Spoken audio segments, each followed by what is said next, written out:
Il est écrivain.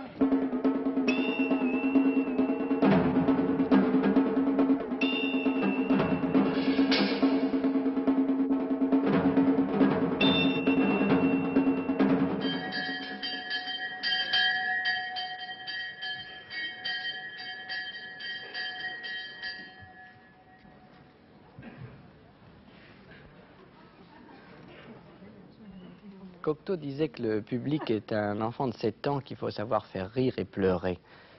Or, justement, dans cette pièce d'un jeune auteur brésilien, nous sommes censés être les élèves d'une classe de 7e dont Annie Girardot est le professeur.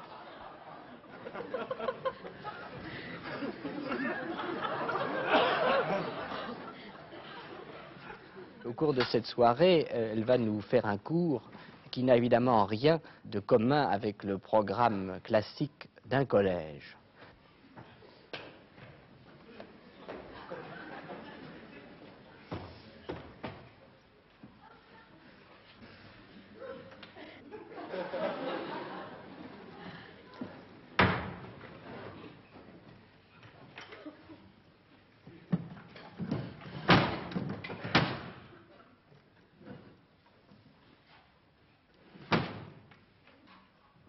Bonjour à tous. Je suis votre nouvelle maîtresse. Comme on a dû déjà vous le dire, je suis Madame Marguerite. Pour ceux qui n'auraient pas compris, je vais l'écrire au tableau vert.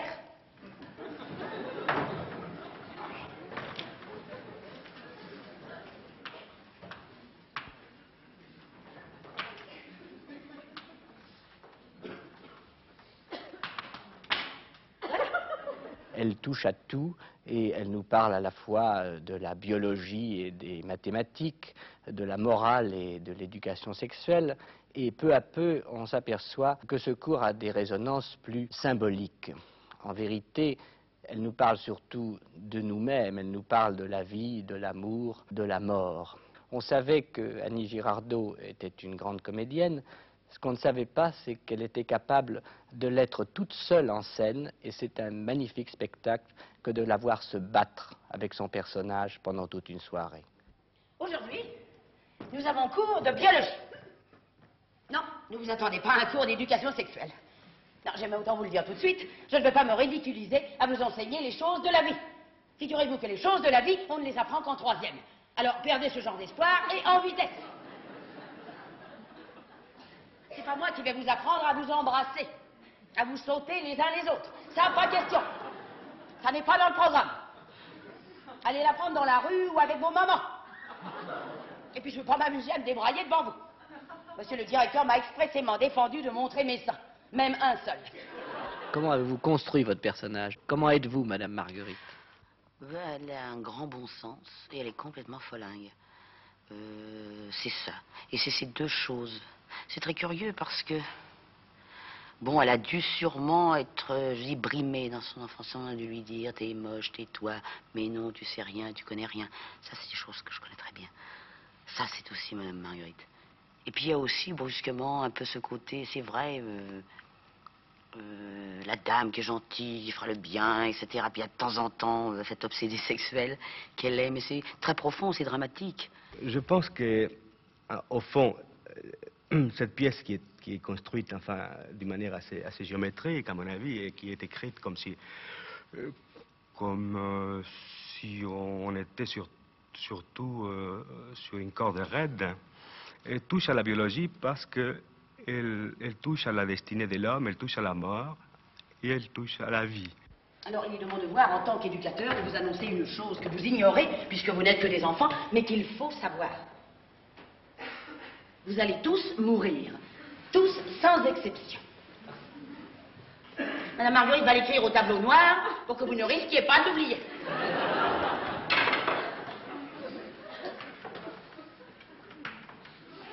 Comment voir?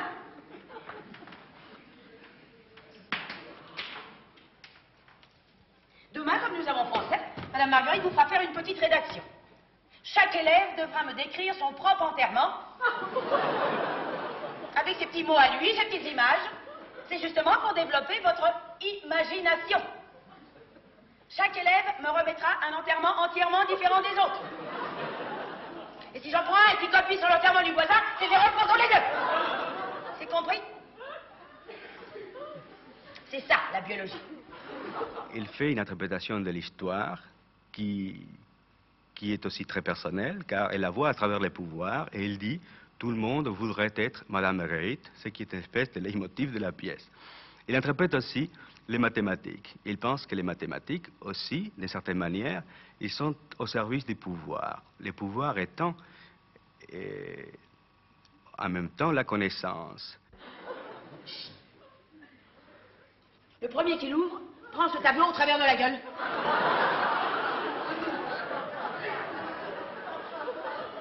Un petit con. Combien de fois faut leur répéter les choses?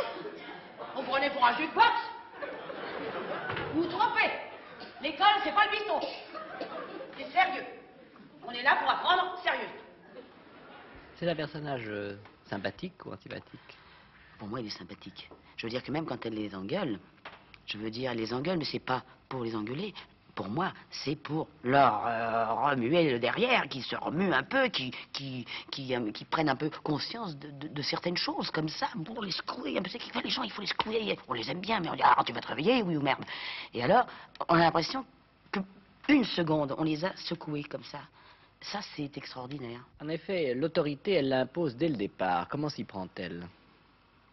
Eh bien, elle s'y prend comme on peut s'y prendre quand on a la responsabilité de l'enseignement, c'est-à-dire à travers un critère purement orthodoxe. Elle sait qu'il y a un certain nombre de personnes dans la classe, elle sait qu'il y a un nombre de matériaux, enfin, à développer. Donc, elle suit un programme établi. Les mathématiques, ça vous dit quelque chose? Non, c'est comme le reste, ça ne leur dit rien. En septième, les maths, je connais pas. La division, c'est une opération. Une opération destinée à faucher un maximum aux autres. Est-ce que c'est clair? Voyons, est-ce que j'ai mis la craie? Elle est là. Supposons le problème suivant. Sachant que dans cette classe, il y a une douzaine de bananes pour 35 bouches d'élèves, combien de bananes chaque élève aura-t-il dans la bouche à la décimale près? Il faut partager. Il faut diviser. Eh bien, le partage, il sera vite fait.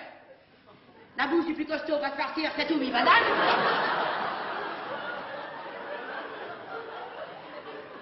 Le deuxième va manger le reste. Les 33 autres vont rester la gueule ouverte. Eh bien, les mathématiques sont la base de toutes les disciplines. La division est la base de toutes les sociétés. Il n'y a que des sociétés divisées. Dans quelle mesure est-ce que vous jouez avec les spectateurs? Eh bien, je leur parle.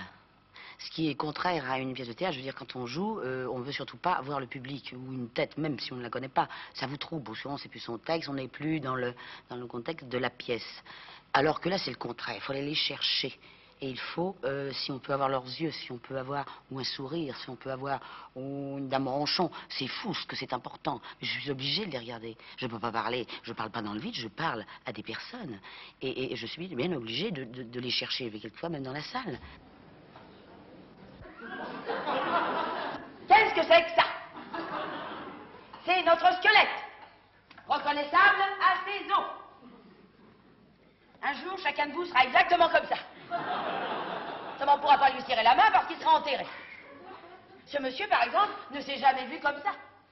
Sa femme, ses amis, s'ils entraient tout à coup, ne s'écrieraient pas « Oh, Roger », parce qu'ils ne le reconnaîtraient pas.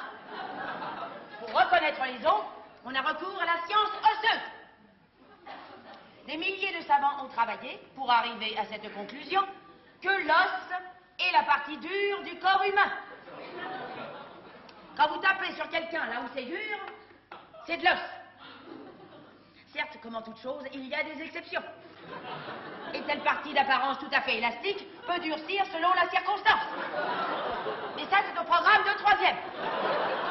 En somme, c'est presque une œuvre de collaboration avec le public. Bien sûr, bien sûr. Bah, écoutez, de toute façon, le texte de Madame Marguerite, c'est une grande interrogation. Alors, si en plus, personne ne lui répond, il y a quoi se flinguer immédiatement.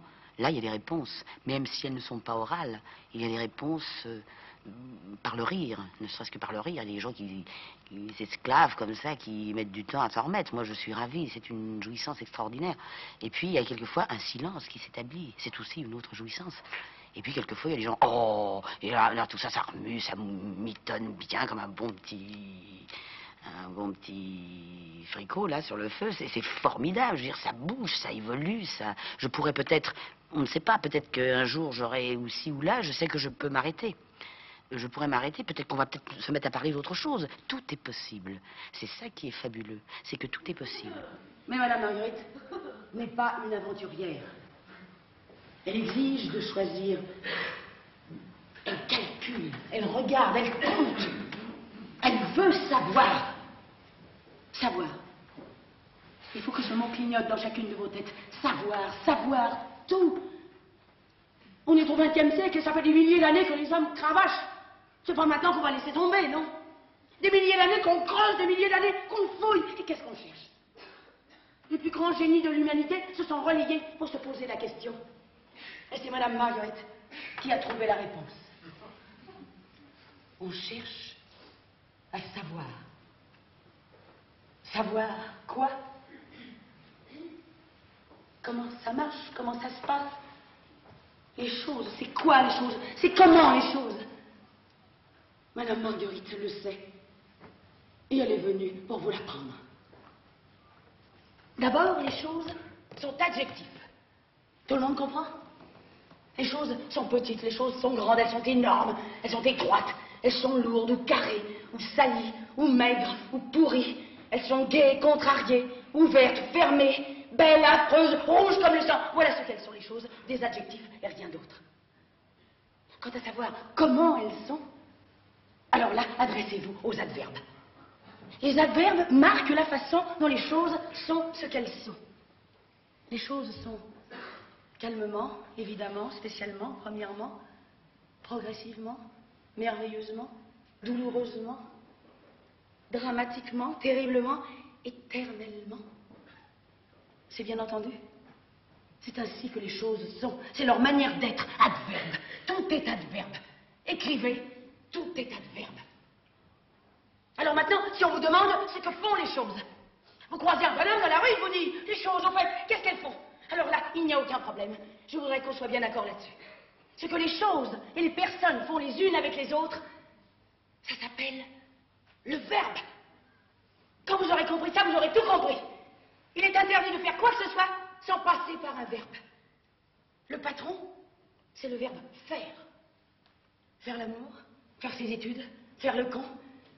Mais j'aurais honte d'oublier le verbe attendre, le verbe supporter, le verbe souffrir, les verbes donner, écouter, crier, le verbe boire, les verbes dormir, manger, dormir, manger, dormir, le verbe prendre, et les verbes apprendre, comprendre, surprendre, et le verbe jouer, et le verbe déjouer, et avoir, et obéir, et tourmenter, et caresser, et le verbe baiser, et le verbe sauter, et le verbe mettre et se faire mettre, et le verbe pleurer, et le verbe aimer, et le verbe perdre, et le verbe oublier, et le verbe exister, le verbe dépasser, le verbe espérer, le verbe chercher, le verbe abandonner, le verbe soigner, violer, tuer, vivre et diminuer, et adorer, et déchirer, et quitter, et vieillir, et le verbe trembler, et le verbe mourir, et le verbe rêver. Vous avez vu l'association des verbes, c'est pas un verbe, bon, le verbe courir, non. Tu as le verbe tuer, le verbe vivre et diminuer, vieillir et trembler et mourir et rêver. Le verbe dépasser, le verbe espérer, chercher, abandonner, quitter, vieillir, diminuer. Tu as toute une association, c'est une espèce de courbe. C'est très beau, c'est presque une musique, mais en même temps, c'est la vie elle-même.